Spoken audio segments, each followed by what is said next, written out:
Langford. Senator Bennet. Thank you, Mr. Chairman. I would like to repeat my colleague's question to you. Thank you for being here to answer these questions and for your service. Was Edward Snowden a traitor to the United States of America?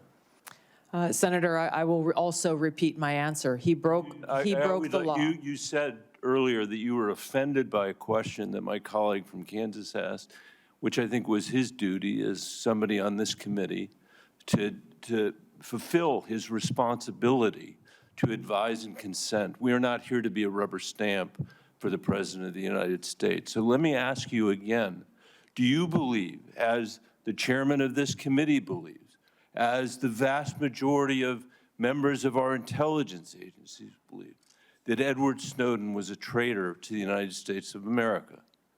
Senator, if confirmed as Director of National Intelligence, I will work with you to make sure that there is not another Snowden-like leak. Media.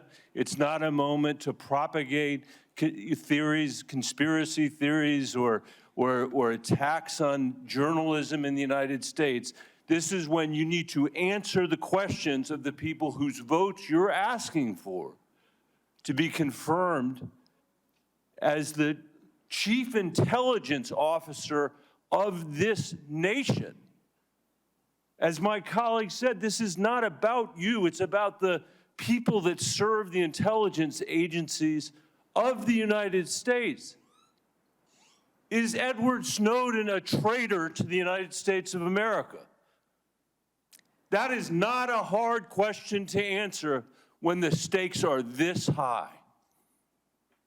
Senator, as someone who has your served answer, in yes uniform, or no, is Edward Snowden a traitor to the United States of America? as someone who has worn our uniform in combat, I understand how critical our national security Apparently is. you don't. Apparently you don't. Let me ask you, I've worked very hard to put your own words here in front of the committee. Not, fake news, not conspiracy theories on the internet, but the actual things that you have said. On February 23rd, 2022, at the very moment that Russian tanks were rolling across the peaceful border of Ukraine for the first time, you tweeted at 11:30 p.m. your time, "This war and suffering could have easily been avoided if Biden administration / NATO had simply acknowledged Russia's legitimate security concerns regarding Ukraine's becoming a member of NATO."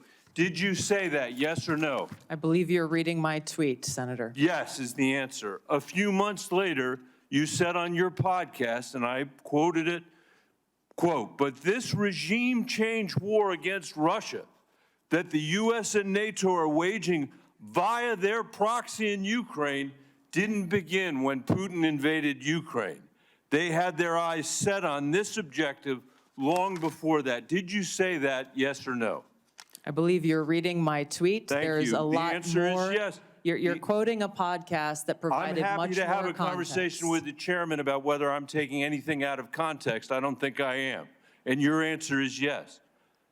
Are you aware that your comments about proxy wars and Russia's legitimate security concerns, to quote your own words, are in alignment with what the Russians have said to justify their invasion of Ukraine? Yes or no? Senator, I don't pay attention to Russian propaganda. So my goal is to speak the truth, regardless of whether you like it or not. I'll take it. That's fine. You said you are used to speaking truth to power. Yes. I'm shocked to hear you now say that you are agreeing. I'm not shocked because I know you said it.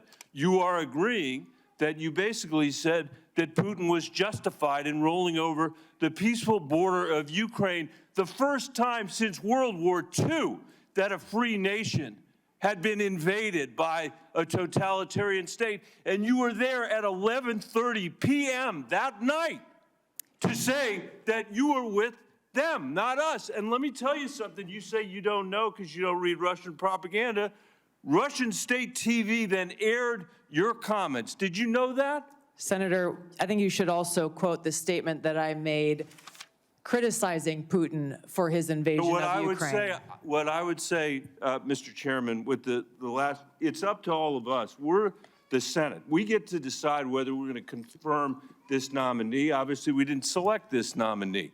But can't we do better than somebody who doesn't believe in 702? Can't we believe that somebody who can't answer whether Snowden was a traitor 5 times today, who made excuses for Vladimir Putin's invasion of Ukraine, the first time that I'm aware of any American official has done that?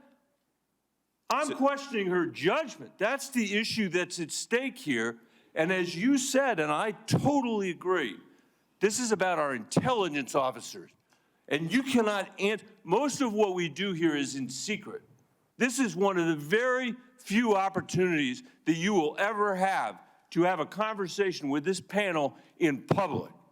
And the record is going to be very clear about the position you took with regard to Edward Snowden, and the record is going to be very clear about your reaffirmation of the statements you made in the middle of the night when Russia was invading the free country of Ukraine. And I hope we will take that in consideration when we have this vote. Your time has expired.